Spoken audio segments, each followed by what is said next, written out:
All right, so let's get to it. Today, I want to talk about wanting things. And I think as humans, we all want things. There is a difference, and we're going to get more into this in the RNE membership between a human want and a soul desire. As humans, we have desires for things, and I think that's completely normal. But there's a difference between like those things that are truly like our soul pull to acquire those things, to accomplish those things, to have those things, and then there's those human wants. And a lot of the times we can get those confused, but they're very similar and related. So we're going to dive more into that in the membership, but here we're going to be talking about how we have this high level of want for things, which wanting things is not necessarily the problem, but the want, when we focus on the things that we want, it almost creates more of what we don't have. And we're going to kind of get into that and the nitty-gritty so you understand what the heck that means. So as nurses, just think about it. When you're thinking about your current job, you're thinking about like, okay, how you feel. Like, how do you feel when your alarm clock goes off in the morning? Like, is your want to roll over and go back to sleep? Is your want to call out? You know, when you get to your shift, you're like, are you sitting there with like the fingers and the toes crossed, being like, please have a good assignment, please have a good assignment. Like your focus, like what you focus on, we create more of. So where is that deep want that is like haunting you? Like what are you focused on so intently? And this is something that I want you to start just noticing and thinking about.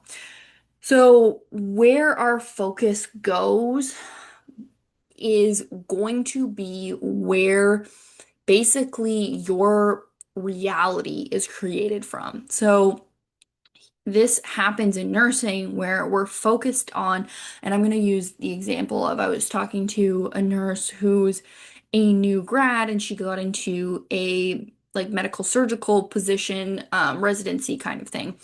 And she was like, I don't want to be in med surge. Like, this is just like the only job I could get at the time. Like, and she is focused on how this is preventing her from being where she wants to be. She wants to be in the ED, right? Like, she wants to be in the emergency room.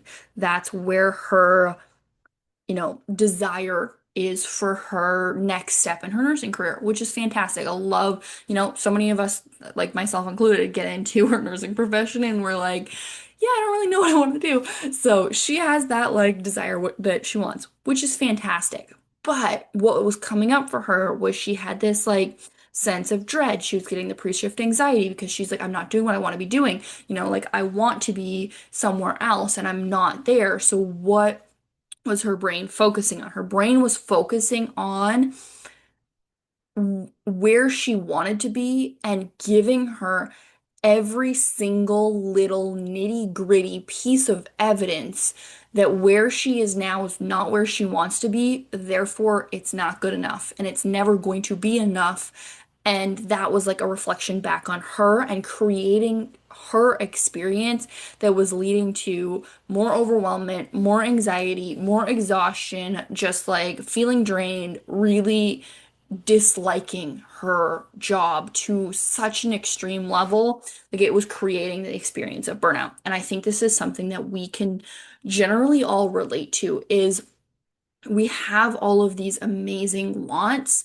and the want is not necessarily the problem. The problem is when we say we want this thing, what your brain actually focuses on is the lack. Your brain is focusing on how you're where you are currently and not where you want to be, and your brain is finding every little piece of evidence between where you are now and where you want to be and using it to beat the crap out of you. So, why does this happen? Number one. Number one, we have to understand this doesn't happen by accident. Unfortunately, our brains are designed for hunter-gatherer caveman time. So there could be a lion, tiger, bear right around that corner, or, you're actually out gathering food and you make a mistake, you grab the wrong food, it could literally make you sick or poison you, or like you eat the wrong mushroom, like you could literally die. Like all of this is so extreme in our DNA. Our survival instincts are so strong, which is why our brains are naturally negative. Because you make that mistake, it could end in you potentially getting sick, or you running into that bear, or you getting kicked out of the tribe. And if you're kicked out of the tribe, your likelihood of surviving on your own is so small, right? So this is where our brains are naturally programmed. So your brain is looking at like, okay, I want this nursing career and I'm in a different nursing career. And so your brain is looking at that like, I want food. I don't have food. I'm literally starving. And if I'm starving, I'm going to send you all of these cues, all like, the hunger cues, the like constantly thinking about food. And what is that going to do? That's going to make me go take action to go acquire food so that I can fuel my body. Fantastic when it is that survival moment. But in our current society, it ain't like that. We're not in our current role looking at our other role and then being like, well, I don't have this certification and I don't have this skill and I don't, know somebody who has an in, and like I've never performed this kind of procedure, or I've never actually experienced a code, or I've never actually done this, or I've never worked in the ER. Like your brain is finding all of this stuff because that's the way that your brain is designed. So if this was a survival moment, your brain is hoping that you're going to have that fight flight that's going to take you to take the action to either, remove yourself from that unsafe situation, or, go acquire the little resources that you need to survive. And so I think it is so important for us to understand this so that we can have compassion, because we cannot, and I can repeat it 100 times, we cannot beat ourselves into feeling better. And this is what most of us have tried. If working harder and beating yourself up was the answer, you would have already done it. You would be where you want to be. You would be like a freaking millionaire. You would be like the chief nursing officer of like the biggest hospital organization ever. Because think about how damn hard you work. How hard have you worked? How many times have you sacrificed your well-being for this profession, for your patients, for your role? If it was just about putting your nose to the grind and working harder, you would have accomplished it by now. So clearly, if you do that self-reflection and say, yeah, I am so incredibly hard on myself, would I say even a quarter of the things that I say to myself to, my best friend? Probably not, right? I'm right there with you. I used to beat the shit out of myself, was so incredibly mean to myself, constantly going back to the, I'm not good enough, it's never enough. I need to work harder, do more, care more, provide more, all of those things. If it worked, you'd be where you want to be. So we have evidence that it does not work. The reasons that our brains think this way is in some way, shape, or capacity, it has served and protected us at some point. So this way of thinking didn't happen by accident. So we have to kind of understand that, but also giving ourselves compassion for that way of thinking. Okay, it served you up and it served you at some point. It no longer serves you now, but we can't beat ourselves out of it. We have to have that compassion, understanding in order to be able to work through that and be able to move on from that. So we focus on how we want something that we don't have. What we're actually focusing on is the lack of that thing. And what we focus on, we create more of. So we create more opportunities where your brain is giving you more evidence that you're not where you want to be and how far you are from where you want to be. And if that is what your brain is constantly reinforcing and constantly looking for more evidence to reinforce, you're going to stay in your current stuck position for even longer, because that is what your brain is constantly giving you that feedback for and reinforcing and like creating that experience.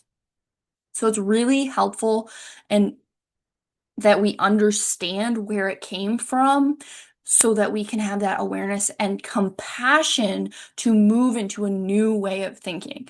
New ways of thinking, we can't unwrite, like we can't erase old ways of thinking. What we do is we build new neural connections that are stronger than the old new neural connection, and your brain will auto choose the strongest neural connection. And how do we do that? We create a new emotional experience that really hones in that belief system, and then we got to find evidence for it. We got to find evidence every single day that reinforces how you're already on your way, how you're already. So I'm going to split it into two things. The first being the emotional tool to how to basically shift this want.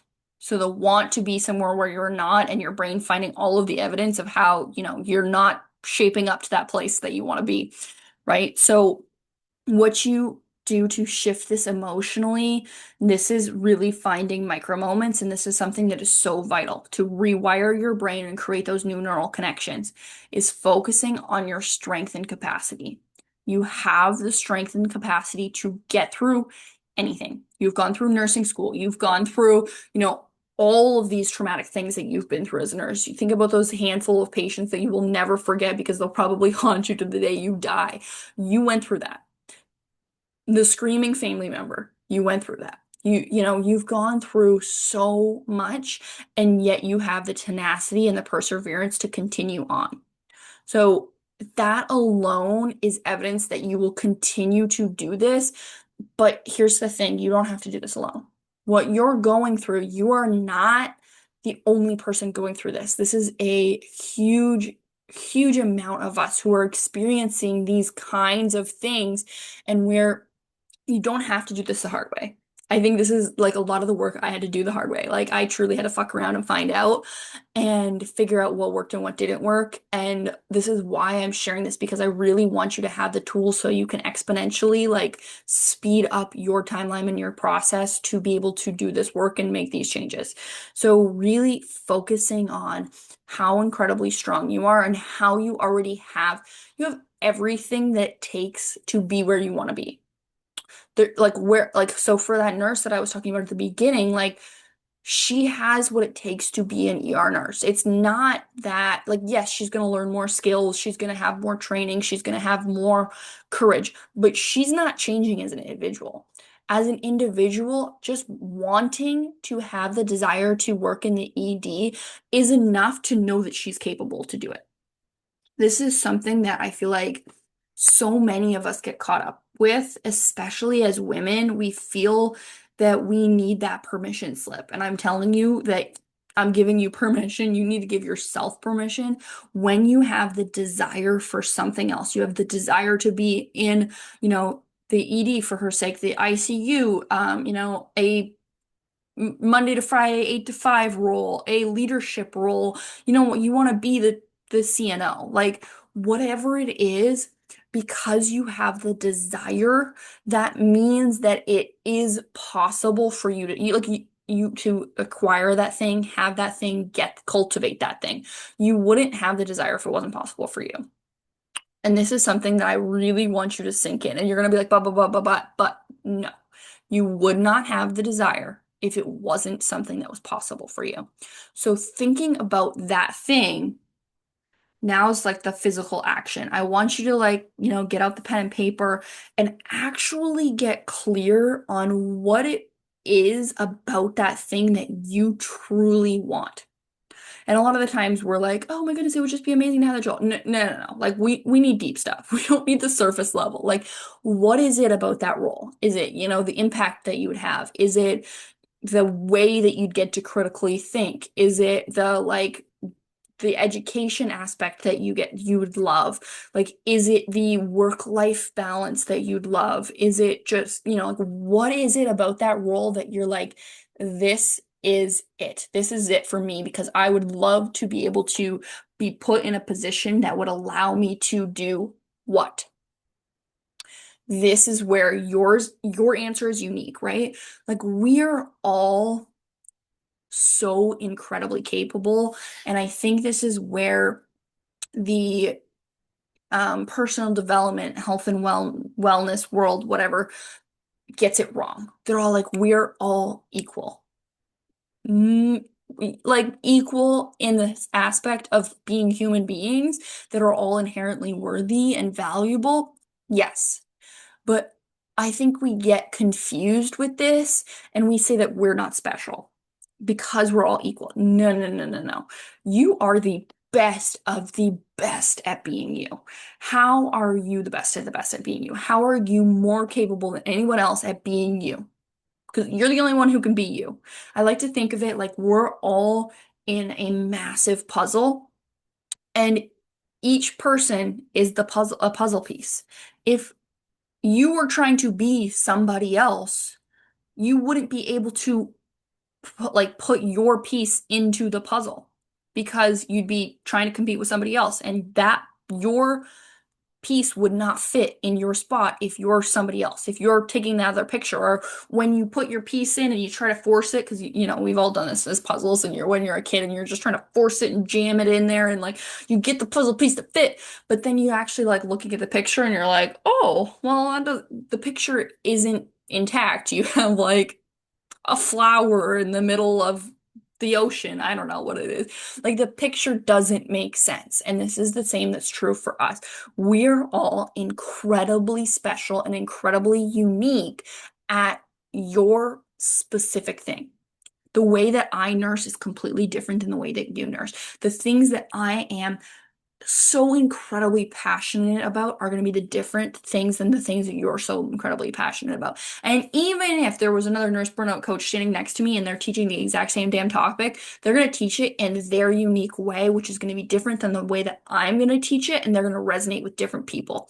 This is the beauty of being incredibly unique and being the best of the best. And we have to tap into that and really recognize our true power in order to really step into your best nursing career and heal the self-image work that is actually required in healing the burnout experience. It's like it's so needed for that like elimination of the exhaustion, overwhelm, overstimulation, the anxiety, all of that.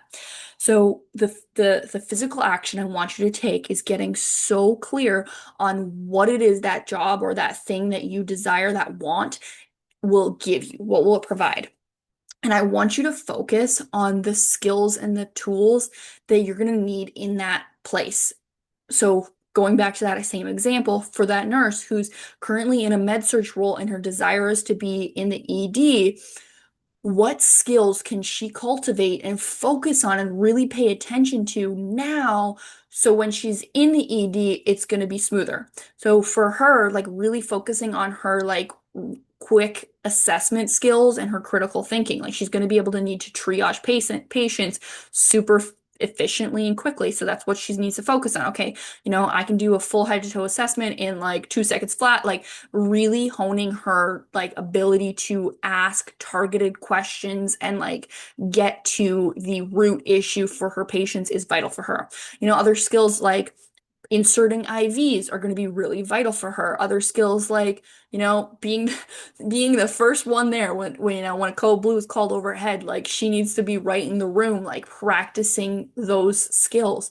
Those are the things that she can cultivate exactly where she is now. And the more that she focuses on it, the stronger her confidence and her self-assurance in her capacity and ability to step into that role will be. And she's no longer focusing on how far she is from it. She's focusing on how do I embody that and how do I do that? So how do I develop those skills right now so that when I do transition into that role, because now it's inevitable.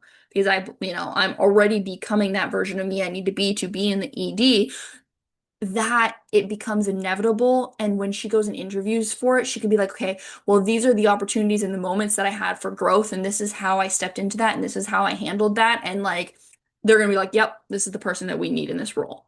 It is amazing how much this works.